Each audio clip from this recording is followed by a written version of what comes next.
फिलहाल अभी हमें राजस्थान के पर्पल सिटी के नाम से मशहूर बीकानेर में, जहां थार की रेतीली गोद में पलती है हजारों वर्षों पुरानी एक खूबसूरत सभ्यता।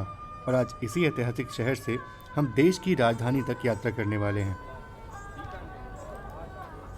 और आज हम जिस ट्रेन में सफ़र करने वाले हैं वो है ट्रेन नंबर 22464 बीकानेर दिल्ली सराय रोहिल्ला संपर्क क्रांति एक्सप्रेस। और एक चीज़ मैं देख पा रहा हूँ कि स्टेशन में तो काफ़ी जगह है, लेकिन जैसे ही ट्रेन आगे जाएगी यहाँ आप देखो इतनी पतली पतली गलियाँ हैं ना कि इसमें से ट्रेन वहाँ निकलने वाली है। मन में एक बात थी कि शायद एल्को जो है वो हमें पावर करने वाला है, वो हमारी ट्रेन को खींचने वाला है, लेकिन हालांकि ईएमडी को देख करके थोड़ा सा दुख ज़रूर से हो रहा है, पर कोई बात नहीं, कम से कम डीजल लोकोमोटिव है, ये बहुत बड़ी बात है। तो जर्नी शुरू करने से पहले आइए देखते हैं कि अपना रूट क्या होने वाला है।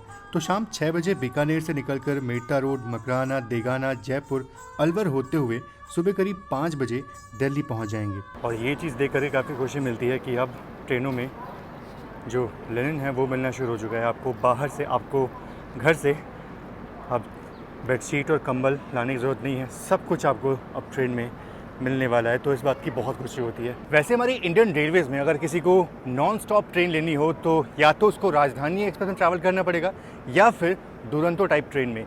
लेकिन आम आदमी के लिए क्या? अब आम आदमी जो है वो तो दुरंतो और राजधानी का फेयर जो है वो अफोर्ड नहीं कर सकता, तो उनके लिए क्या?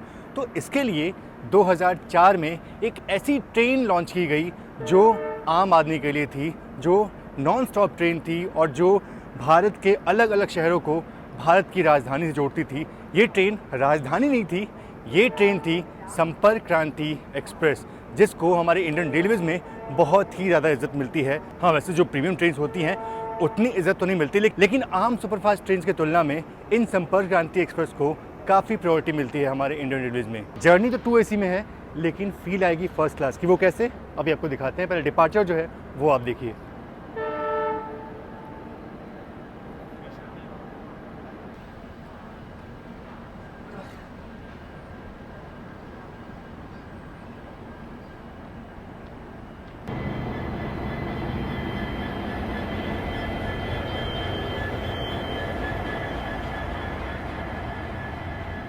तो चलिए, अपना डिपार्चर तो हो गया, अब आप एंजॉय करिए थार रेगिस्तान के बीच चलती हमारी संपर्क क्रांति एक्सप्रेस को।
आपकी वीडियो देखता था घर बड़ा।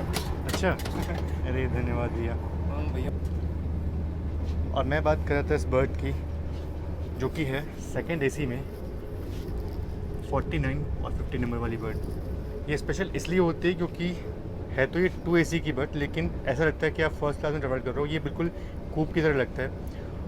और मैं हमेशा बोलता था कि मुझे ये वाली सीट क्यों नहीं मिलती है, तो ये सीट जो है वो आज हमें मिली है। हालांकि हमारी सिर्फ लोअर बर्थ है और ये लोअर बर्थ है, लेकिन भैया ने हमें एक्सचेंज कर दिया, थैंक यू सो मच। तो अब ये अपना हुआ और एक तरह से ये कूप हो गया फर्स्ट क्लास का।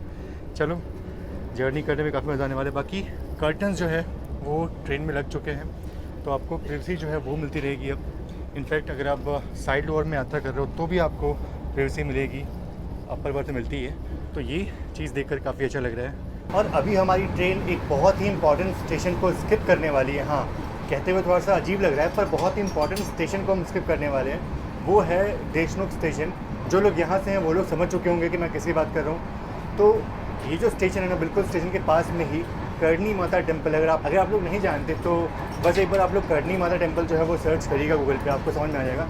ये टेम्पल इसलिए स्पेशल है क्योंकि यहाँ पे टेम्पल में करीब 35,000 चूहे जो है ना वो रहते हैं टेम्पल के अंदर। कुछ ऐसे होती है, कुछ ऐसे टेम्पल होता है, तो ये आप वीडियो से देख लीजिए। बाकी यहाँ पे कुछ चूहे कुछ ऐसे घूमते रहते हैं, तो वो टेम्पल जो है बस आने ही वाला है, तो वो मैं आपको दिखाता हूँ। और उसके बाद से सीधा अंदर चलते हैं क्योंकि सनसेट जो है वो ऑलमोस्ट अब होने को है।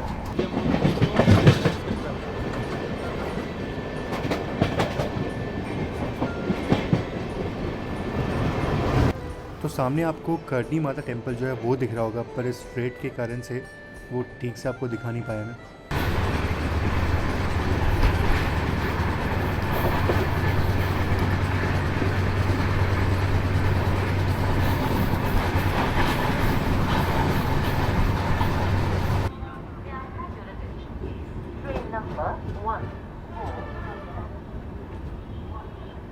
तो शाम के करीब 7 बजने वाले हैं और पहुंच चुके हैं नोखा।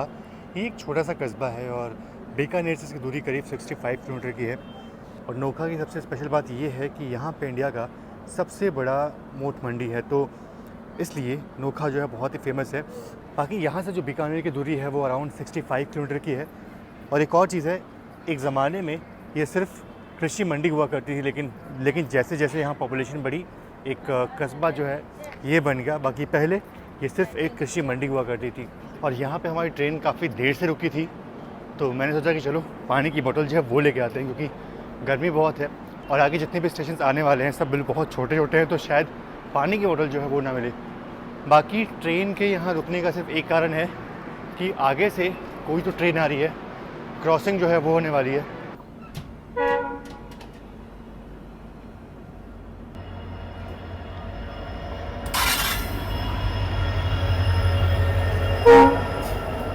और ये शायद से जोधपुर बठिंडा एक्सप्रेस है जो कि फ़िलहाल अभी हमें क्रॉस हो रही है, और इसी के लिए हमारी ट्रेन को इतनी देर से यहाँ रुका गया था। और अभी मैं ऐसे ही ट्रेन का अराइवल लिया था, तो अंकल ने बताया कि यहाँ पे ना और भी चीज़ें फेमस है, जैसे कि रेडियम जो है वो भी यहाँ फेमस है, कॉटन की रज़ाई जो है वो भी यहाँ पे काफ़ी फेमस है। तो बहुत सारी चीज़ें जो हैं वो नोखा में प्रचलित हैं, फेमस है।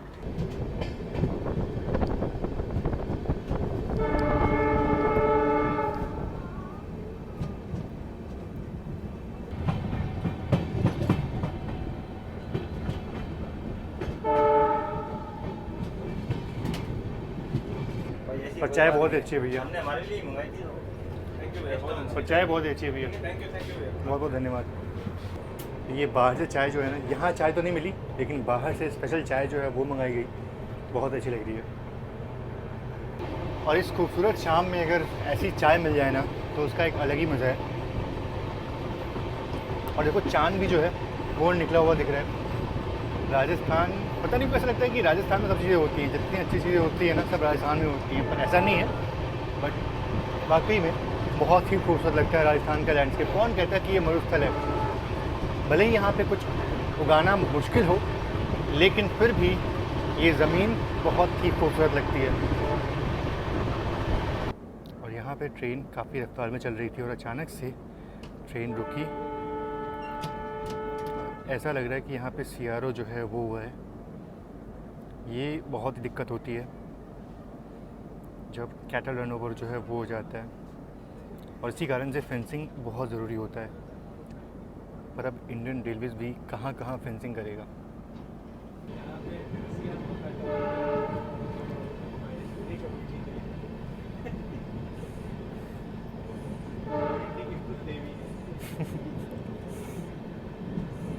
और अभी हम पहुंच रहे हैं नागौर, जो कि हमारे जर्नी का दूसरा हॉल्ट है।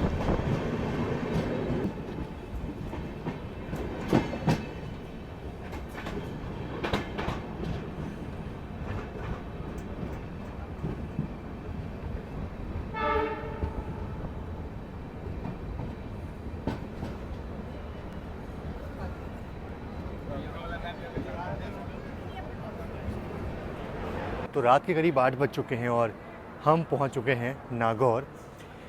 ये एक छोटा सा कस्बा है, छोटा सा इलाका है जो कि बीकानेर और मेटा रोड के बीच में पड़ता है। ये कोई बहुत बड़ा स्टेशन नहीं है, पर बहुत ही शांत स्टेशन लगा मुझे।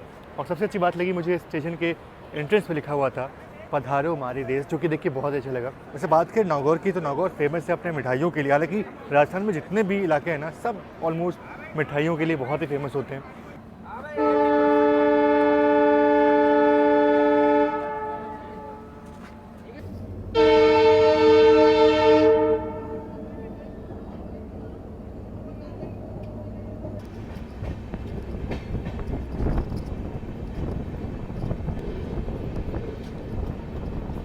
नागौर के बाद अब जो हमारा नेक्स्ट हॉल्ट है वो मेटा रोड जंक्शन होने वाला है। बाकी उसके बाद का जो रूट है वो बहुत ही कॉमन है, मतलब आपको बहुत बार दिखा होगा मैंने। तो करीब 8:51 हो चुके हैं और पहुंच रहे हैं मेटा रोड।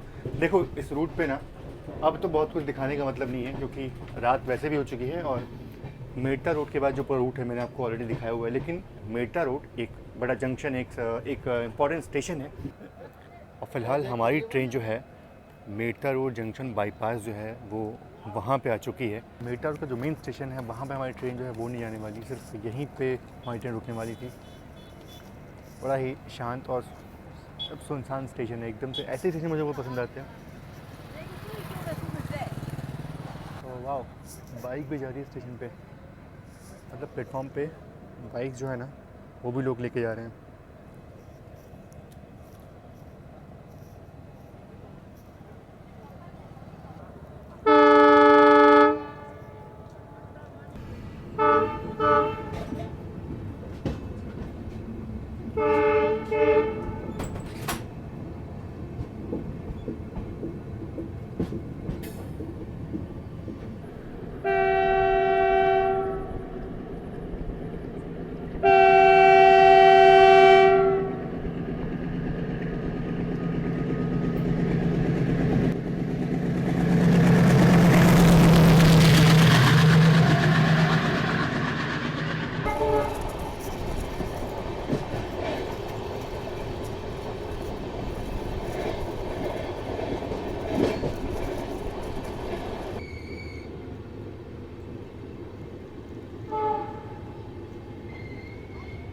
तो फ़िलहाल पहुंच चुके हैं देगाना जंक्शन। और देगाना जंक्शन में पहले भी आ चुका हूं। बहुत ही खूबसूरत रेलवे स्टेशन है ये। दिन के वक्त में कैप्चर किया मैंने इसको, रात के वक्त में फ़र्स्ट टाइम आ रहा हूँ स्टेशन पे। और अगर बात करें देगाना जंक्शन की ना, तो उसको जंक्शन इसलिए बोलते हैं क्योंकि यहाँ से बस एक ही लाइन जो है वो निकली है रतनगढ़ के लिए, इसीलिए इसको जंक्शन बोलते हैं। वैसे एक बात है कि देगाना की जो चाय होती है ना वो बहुत अच्छी लगती है। और बिल्कुल हमारे ठीक पीछे ही चाय के स्टॉल है, तो चाय पीते हैं। और उसके बाद से, वैसे रात को चाय तो नहीं पीनी चाहिए, लेकिन यहाँ की चाय काफ़ी अच्छी होती है, इसलिए छोड़ नहीं सकते उसको ऐसे ही। चाय बड़ा अरे खड़ी रहेगी गाड़ी, 10 मिनट खड़ी रहेगी। अरे 2 मिनट अब लो, अगले को दे दें, 10 मिनट खड़ी रहेगी। और वैसे यहाँ पे अपना जो अराइवल था वो 9:53 का था, लेकिन ट्रेन यहाँ पे 30 मिनट पहले ही आ चुकी है। तो अपने पास बहुत टाइम है यहाँ पे बैठने के लिए। शायद बहुत अच्छे से ना दिख पाऊँ आपको, लेकिन यहाँ पे ना सिर्फ और सिर्फ कबूतर ही यहाँ पे हैं। ढेर सारे कबूतर हैं इसके ऊपर। ये जूम करके मैं दिखा रहा हूँ हल्का सा, क्वालिटी थोड़ी सी ख़राब आएगी, पर देखो इतने सारे कबूतर बैठे हुए इस पर। चाय बिल्कुल वैसे ही है। और सामने से आ रही है जोधपुर हावड़ा एक्सप्रेस, जो कि हमें ओवरटेक करने वाली है, क्योंकि इस ट्रेन का यहाँ पे कोई हॉल्ट नहीं है।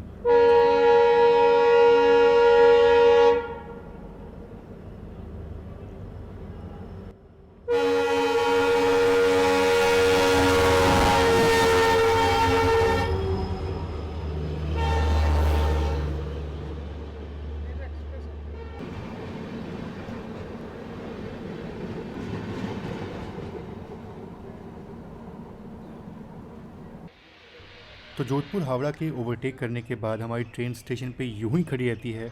और रात के वक्त में स्टेशन का माहौल कुछ ऐसा शांत सा रहता है।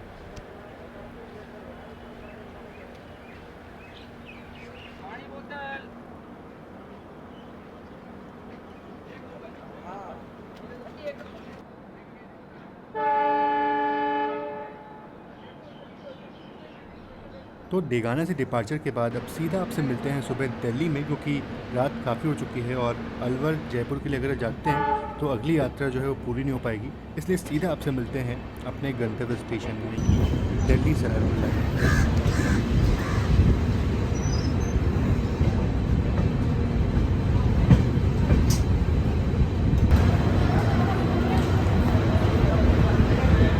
तो करीब 684 किलोमीटर की जर्नी को हमारी ट्रेन ने 11 घंटे 25 मिनट में कवर किया है। तो ठीक ठाक स्पीड थी, बहुत ज़्यादा अच्छी स्पीड तो नहीं थी, लेकिन हाँ ट्रेन बहुत ही खाली थी, ऑक्यूपेंसी बहुत ही कम थी, इनफैक्ट जनरल क्लास भी काफ़ी खाली था।